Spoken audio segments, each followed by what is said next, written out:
L Chapo's unbelievable prison escape. Let's see क्या है. Okay, continue. Mexico के इंतहाई सिक्योर जेल में चक्कर लगाता हुआ ये शख्स कोई आम आदमी नहीं बल्कि दुनिया का सबसे बड़ा और सबसे खतरनाक ड्रग स्मगलर एल चैपो है। El Chapo. इसके सेल में खास सीसीटीवी कैमरास लगाए गए हैं जिनकी मदद से 24 घंटे इस पर नजर रखी जाती है। इसके सेल में ना कोई रोशनदान है और ना ही कोई खिड़की, सिर्फ कोने में एक शावर एरिया बना हुआ है। मजे की बात यह कि इतनी सिक्योरिटी और नजर रखने के बावजूद भी एल चैपो चलते चलते शावर एरिया की तरफ जाता है वोट और क्या कैमरा से उसमें वहां पे नो प्राइवेसी. प्राइवेसी का आ गया यार. वॉट. बेचारे को थोड़ी तो प्राइवेसी देते यार. फिर दोबारा सिक्योरिटी स्टाफ को नजर नहीं आता। आधे ओके. घंटे के बाद जब उनको शक हुआ तो वो सेल के अंदर गए, लेकिन दुनिया का सबसे बड़ा ड्रग वो जा स्मगलर चुका था. भाग चुका था। आखिर वो कहां से और कैसे भागा, आइए एल चैपो की जिंदगी और उसकी एस्केप पर नजर डालते हैं। जेम टीवी की वीडियोस में एक बार फिर से खुशामदीद। 1950 वैसे इंडिया में काफी ड्रग्स का कल्चर नहीं है. वो why. What's the difference? I mean नहीं होना चाहिए बट जस्ट आस्किंग कि क्या. 1957 व्हाट्स द में रीजन? मेक्सिको के एक छोटे से टाउन बादिरा गुआतो में पैदा होने वाले एल चैपो का असल नाम ऑकीन गुज़मैन है, लेकिन बाद में उसमें उसने खुद को एल चैपो का नाम दे दिया। उसकी ड्रग ट्रेडिंग की आदत उसको विरासत में मिली थी। उसका बाप जो वो खुद विरासत में. विरासत में क्या ड्रग्स? भाई मेक्सिको में कुछ भी होता है.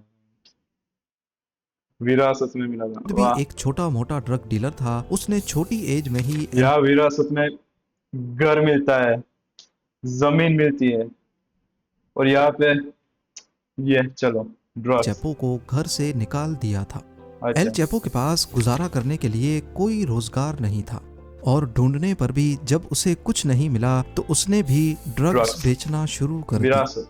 सिर्फ 15 साल की एज में ही उसने खुद ड्रग्स उगाना शुरू कर दी।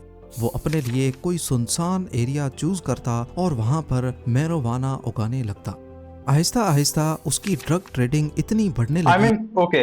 मैरुआना. ओके, तो फर्स्ट टाइम कैसे पता चला था कि ये चीज को कंज्यूम करने से, मैरुआना को खाने से एकदम कुछ तो एकदम क्रेजी होता है इसको, मतलब कैसे पता? किसी ने तो ट्राई किया होगा ना, मतलब कि. और फिर मजा आया उसको. राइट. यही हुआ ना. ड्रग्स. वो पहला आदमी कौन था? मेरे को लाओ, उसको सामने लाओ. कि मेक्सिको के बड़े ड्रग डीलर्स उसको अपने गैंग में लेना चाहते थे। 1970s की दहाई में उसने एल गुएरो पाल्मा नामी एक ड्रग ट्रेडिंग गैंग को ज्वाइन कर लिया। इस गैंग में वो ड्रग की स्मगलिंग की निगरानी किया करता था और ओके. वो अपने काम में इतना सख्त था कि जब भी कोई डिलीवरी लेट होती या जरा सी भी गलती होती तो वो डीलर को मार देता था। 1980s में उसने उस डिले होने पे. वक्त के सबसे मशहूर ड्रग डीलर एल पड्रिनो गयाडो के गैंग को ज्वाइन कर लिया। ये गैंग मेक्सिको में ड्रग ट्रेडिंग का सबसे बड़ा गैंग था। एल चैपो को इस गैंग में भी लॉजिस्टिक्स और ड्रग शिपमेंट की जिम्मेदारी दी गई। उसका काम कोलंबिया से मेक्सिको आने वाली ड्रग्स पर नजर रखना था। लेकिन ओके. 1989 में गैंग का लीडर गयाडो एजेंसीज के हाथों पकड़ा गया और गैंग टूट गया। मौके का फायदा उठाते हुए एल चैपो ने अपना खुद का गैंग बनाया जिसे उसने सिनालोआ कार्टेल का नाम दिया। अब अमेरिका में दो रास्तों से ड्रग्स पहुंचाई जाती थी। ज्यादातर ड्रग्स पनामा. कैरेबियन की तरफ से आती थी और दूसरा रास्ता था मैक्सिकन बॉर्डर्स का। मेक्सिकन. अमेरिकन एजेंसीज ने अपना सारा फोकस कैरेबियन की तरफ रखा हुआ था और बहुत से ड्रग डीलर्स और गैंग्स पकड़े जा चुके थे। एल चैपो ने इसका फायदा उठाया और डिफरेंट चैनल्स को इस्तेमाल करते हुए यूएसए में ड्रग्स पहुंचाने लगा। वो बहुत सारी ड्रग्स उगाता था जिसमें मेथाम्फेटामिन, हीरोइन, एक्सटेसी, कोकेन और मैरिजुआना उसको ज्यादा प्रॉफिट देती थी। इसीलिए वो इन्हीं ड्रग्स पर ज्यादा फोकस करता। लेकिन ड्रग्स ये मैरुआना जिसको भी पता चला था कि इसको खाने से मजा आएगा, उसने दूसरों को कैसे दियागा? इसको खाना भाई, कुछ मजा आएगा देख. उसने प्रोमोट कैसे किया होगा, है ना? को यूएसए में पहुंचाना इतना आसान नहीं था और इसके लिए वो बहुत ही चालाकी का मुजाहरा करते हुए ये काम करता था। वो शुरू में ऐसी ड्रग्स जिनकी ज्यादा स्मेल नहीं होती जैसा कि कोकेन, उसको फायर एक्सटिंग्विशर्स, चिली पेपर के कैंस या फिर कार की रिम्स में छुपाकर स्मगल करता था, जिसको ड्रग सूंघने वाले कुत्ते भी डिटेक्ट नहीं कर पाते थे। Damn. लेकिन मसला ये था कि कोकेन के अलावा दूसरी ड्रग्स इस तरीके से स्मगल नहीं हो सकती थी। इसीलिए उसने एक ऐसा तरीका इख्तियार किया जो उसकी पहचान बन गया, और वो तरीका था टनल्स यानी सुरंगें। वो लाखों डॉलर्स इन्वेस्ट करके एक्सपर्ट्स हायर करता और जमीन के नीचे ऐसी टनल्स बनाता जिसमें इलेक्ट्रिसिटी और वेंटिलेशन का ओके, सो मैक्सिको से बॉर्डर के नीचे से यूएस तक उसने एक टनल्स बनाता है, बेसिकली टनल्स, राइट? वो कैसे पॉसिबल है? आई मीन होगी तो भी काफी छोटी छोटी होगी, आई गेस। ये करते हुए अगर वो यूएस को अगर पता भी ना चले, पूरा हाउ सिस्टम पॉसिबल? वो मौजूद था, पॉसिबल और कैसे? उन टनल्स के जरिए वो यूएसए में ड्रग्स स्मगल करने लगा। 1990 में फेडरल ब्यूरो ऑफ इन्वेस्टिगेशन के ऑफिसर्स तब हैरान रह गए जब उनको एल चैपो की पहली टनल मिली। वो टनल 300 फीट लंबी और उसमें बिजली का मुकम्मल बंदोबस्त। और ऐसी चीजें इंडिया एंड पाकिस्तान के बॉर्डर के आसपास भी होगी, राइट? क्योंकि वहां पे भी काफी ड्रग एक्टिविटीज होती है बिटवीन पाकिस्तान टू पंजाब। पंजाब में पता ही है सब, सुना है मैंने, पता नहीं है मेरे को, but हाँ। मौजूद था। टनल एक घर के अंदर निकलती थी जो एल चैपो का सेफ हाउस हुआ करता था, और इमरजेंसी की सूरत में वो इस टनल के जरिए भाग भी सकता था। एल चैपो को इस धंधे के सारे रूल्स मालूम थे, इसीलिए लाख कोशिश करने के बावजूद भी वो पकड़ में नहीं आता था। नवंबर 2010 में ओटे मेसा में एक और टनल मिली जिसमें ऐसी ही फैसिलिटीज मौजूद थी, लेकिन इसके अलावा जमीन पर रेल सिस्टम भी नस्ब था जिससे कंस्ट्रक्शन के दौरान मलबा और बाद में ड्रग्स ट्रांसपोर्ट की जाती थी।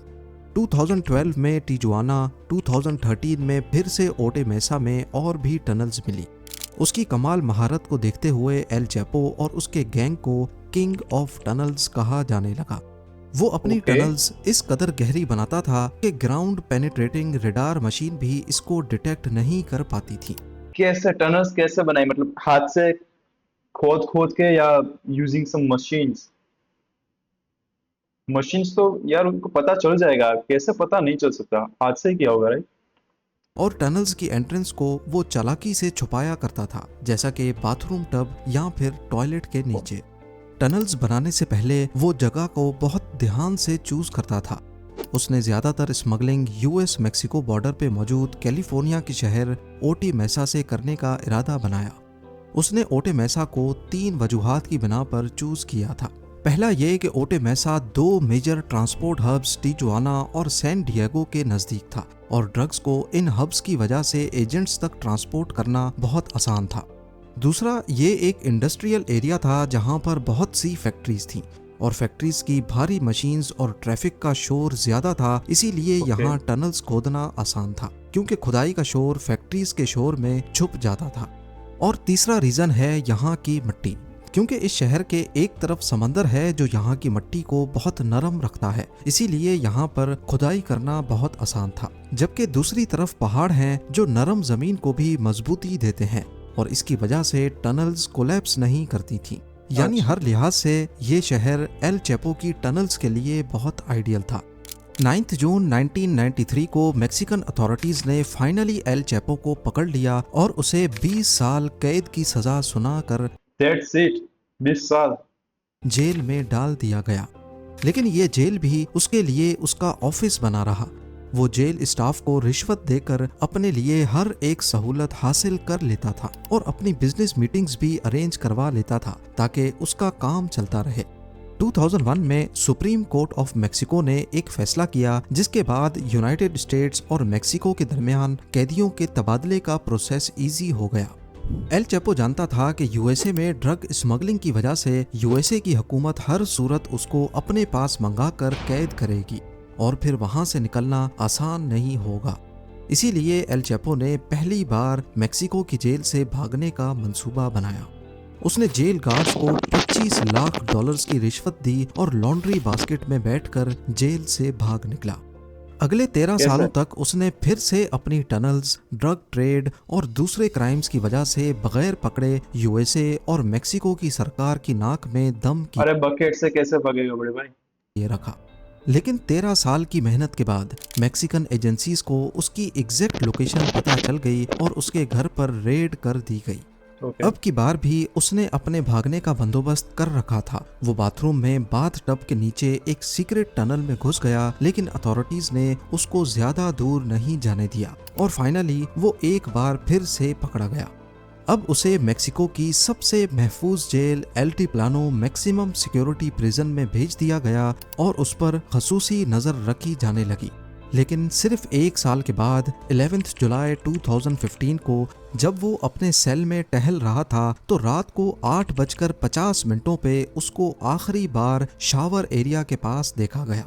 उसके सेल में सिर्फ शावर एरिया ही था जो कैमरा की आंख से छुपा हुआ था। करीब आधे घंटे के बाद जब वो कैमरा पे नहीं देखा गया तो सेल का मुआयना करने के लिए लॉकअप खोला गया। जब तक गार्ड्स अंदर गए मतलब एक बंदे का काम ही होगा कि तुझे इसको देखना है, उसको पैसे मिल रहे हैं इस बंदे को देखने के लिए कि ये बस क्या कर रहा है, देखो ये भागे ना, कुछ भी करके। तब तक एल चैपो जा चुका था। ओके। उसने बड़ी चालाकी से शावर एरिया के गटर को बड़ा करके एक टनल खोदी जो नीचे एक बड़ी टनल के साथ कनेक्टेड थी। ये टनल 1.5 किलोमीटर दूर एक करीबी कंस्ट्रक्शन साइट तक खुलती थी। जमीन से 33 फुट नीचे और 5 फुट 7 इंच चौड़ी ये टनल इतनी बड़ी थी कि इसमें से आसानी से इंसान गुजर सकता।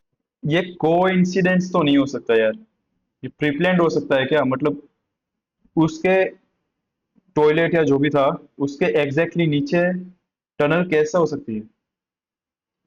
राइट। था।